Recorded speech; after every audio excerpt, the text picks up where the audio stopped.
अस्सलाम वालेकुम, welcome to lecture number 6 जिसमें हम एंटीबायोटिक्स को डिस्क्राइब करेंगे, इसका इंट्रोडक्शन, बेसिक्स और उसके यूजेस, एडवर्स इफेक्ट भी पढ़ेंगे। सबसे पहले आता है कि एंटीबायोटिक्स होती क्या हैं। इसकी डेफिनेशन है substance that kill the bacteria और स्टॉप देयर ग्रोथ। ऐसा सब्सटेंस जो बैक्टीरिया को किल भी करे और उसकी ग्रोथ को इनहिबिट करे तो वो एंटीबायोटिक्स कहलाते हैं। Use are treat a bacterial infection. जो बैक्टीरिया एंटीबायोटिक्स होती है वो ऑलवेज बैक्टीरिया के लिए काम करती है, नॉट वायरल। जैसा कि अगर फ्लू जो है वो वायरल है तो वो बैक्टीरिया जो एंटीबायोटिक है ये काम नहीं करेगी।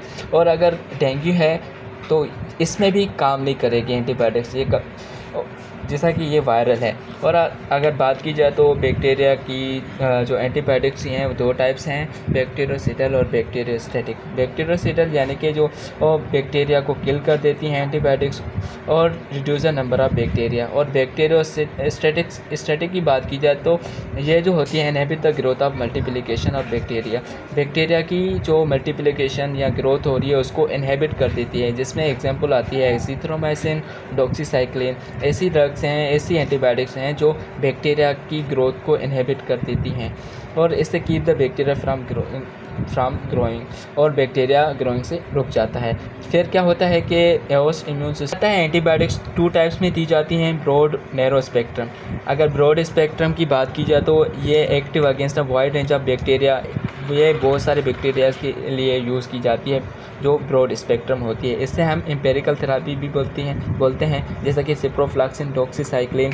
जैसा ब्रॉड स्पेक्ट्रम, अगर कोई डॉक्टर के पास पेशेंट आ रहा है, उसको इन्फेक्शन है और उसको जो डॉक्टर को पता नहीं है कि कौन सा बैक्टीरिया है तो उसको ब्रॉड स्पेक्ट्रम देगा, क्योंकि वो ब्रॉड स्पेक्ट्रम इफ़ेक्ट कर सकती है, उसके इन्फेक्शन को ट्रीट कर सकती है, क्योंकि ब्रॉड स्पेक्ट्रम जो है वो ज़्यादा बैक्टीरिया पर काम करती है। और नैरो स्पेक्ट्रम की बात की जाए तो ये active against a limited range of bacteria, कुछ बैक्टीरिया के लिए यूज़ की जाती है जो जैसा कि साइड इफ़ेक्ट्स और मोर टारगेटेड होते हैं, जिसका साइड इफ़ेक्ट कम होता है और टारगेटेड ज़्यादा होता है जो बैक्टीरिया होता है। जिसमें अगर नैरो स्पेक्ट्रम के एग्जांपल की बात की जाए तो पेनिसिलिन, जी और वी जो होती है वो सिरप की फॉर्म होती है और जी होती है ये टेम्पलेट की कैप्सूल की फॉर्म होती है। एजिथ्रोमाइसिन भी नैरो स्पेक्ट्रम का एग्जांपल है।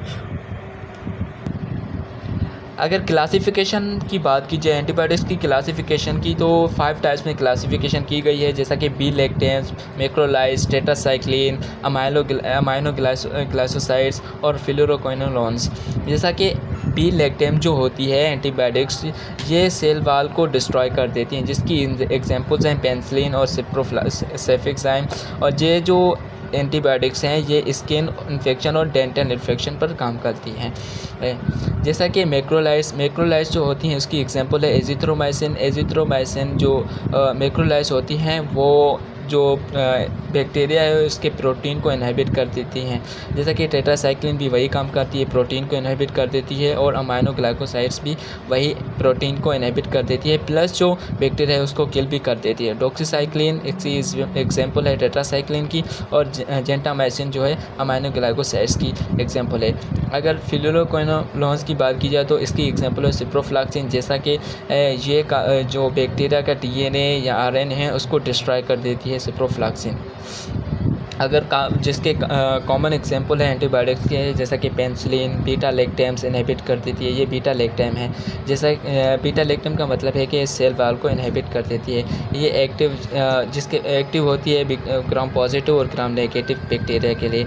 एजिथ्रोमाइसिन की बात की जाए तो मैक्रोलाइड्स एंटीबायोटिक्स है जो इनहिबिट कर देती है प्रोटीन जो बन रहे होते हैं बैक्टीरिया, उनको इनहिबिट कर देती है। ये यूज़ होती है azithromycin use for respiratory infection के लिए यूज़ होती है। सिप्रोफ्लॉक्सिन की बात की जाए तो फ्लोरोक्विनोलोन्स होती है जो इनहिबिट कर देती है डीएनए को।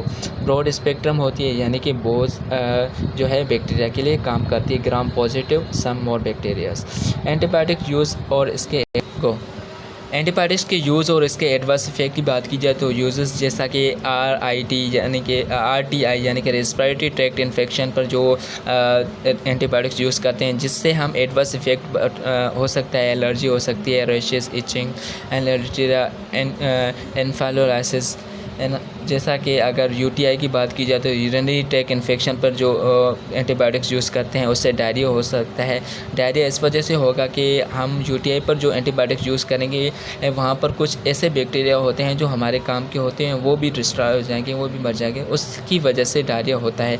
स्किन इन्फेक्शन के लिए बैक्टीरिया इन्फेक्शन और स्किन सॉफ्ट टिश्यू, अगर इस स्किन इन्फेक्शन के लिए कुछ बैक्टीरिया एंटीबायोटिक्स यूज़ करते हैं तो वो उनसे जो है नेफ्रोटॉक्सिसिटी हो सकती है। माइकाजा किडनी डैमेज, जो किडनी डैमेज यानी किडनी डैमेज हो सकती है।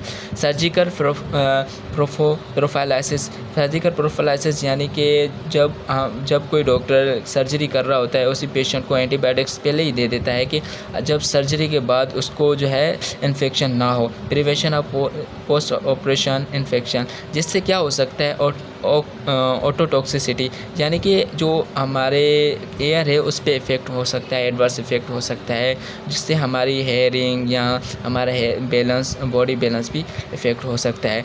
Uses of antibiotics only when necessary, आपको पता होना चाहिए कि एंटीबायोटिक्स तब भी यूज़ करें जब आपको ज़रूरी है। मिसयूज़ करोगे रेजिस्टेंस हो जाएगा, यानी कि अगर ऐसे ही आप एंटीबायोटिक्स यूज़ करते रहोगे तो आपको रेजिस्टेंस हो जाएगा। या रेजिस्टेंस का मतलब ये फिर सही नहीं होगा, कुछ ही स्पेसिफिक मेडिसिन उस पर काम करेंगी, ट्रीटमेंट फेलियर हो जाएगी, यानी कि अगर रेजिस्टेंस हो गया तो ट्रीटमेंट फेलियर हो जाएगी। Thank you.